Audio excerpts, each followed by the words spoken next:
السلام عليكم ورحمة الله وبركاته. الحمد لله رب العالمين، الصلاة والسلام على سيد المرسلين، أما بعد فأعوذ بالله من الشيطان الرجيم. بسم الله الرحمن الرحيم. الصلاة والسلام عليك يا رسول الله وعلى آلك وصحبك يا حبيب الله. দরুদ শরীফে অগণিত ফজিলত রয়েছে। প্রিয় নবী সাল্লাল্লাহু তাআলা আলাইহি ওয়াসাল্লাম ইরশাদ করেন, যে ব্যক্তি প্রতিদিন আমার উপর 1000 বার দরুদ শরীফ পাঠ করবে, সেই ব্যক্তি ততদিন পর্যন্ত ইন্তেকাল করবে না যতদিন না জান্নাতে নিজের স্থান দেখে না নিয়েছে।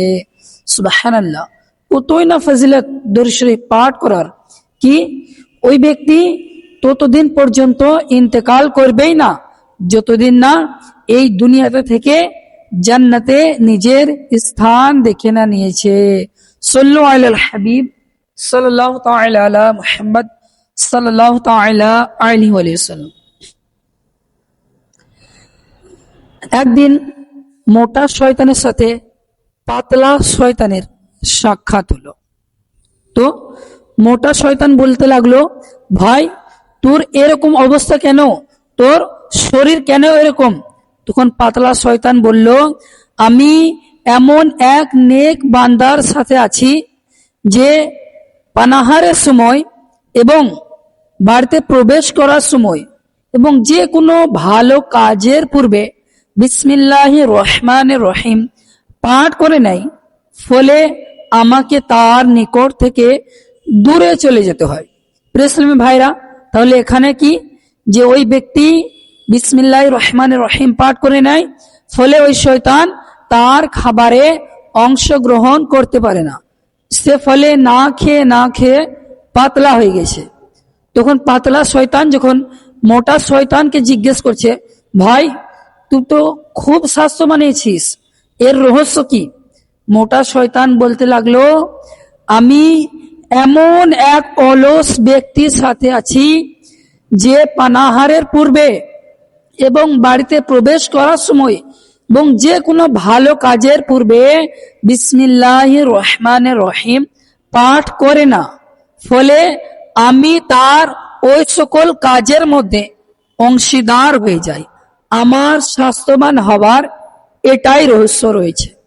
প্রিয় ইসলামী ভাইরা, তাহলে আমরা জানতে পারলাম যে যদি আমরা অধিসুপ্ত শয়তান থেকে নিরাপদ থাকতে চাই, তাহলে আসুন আমরা প্রতিটি ভালো কাজের পূর্বে বিসমিল্লাহির রহমানির রহিম পাঠ করে নিই। তাহলে কি হবে? শয়তান আমাদের কাজে শরিক হতে পারবে না। এমন কি বলা হয়েছে যে একটি শয়তান রয়েছে যার নাম হলো দাসিম।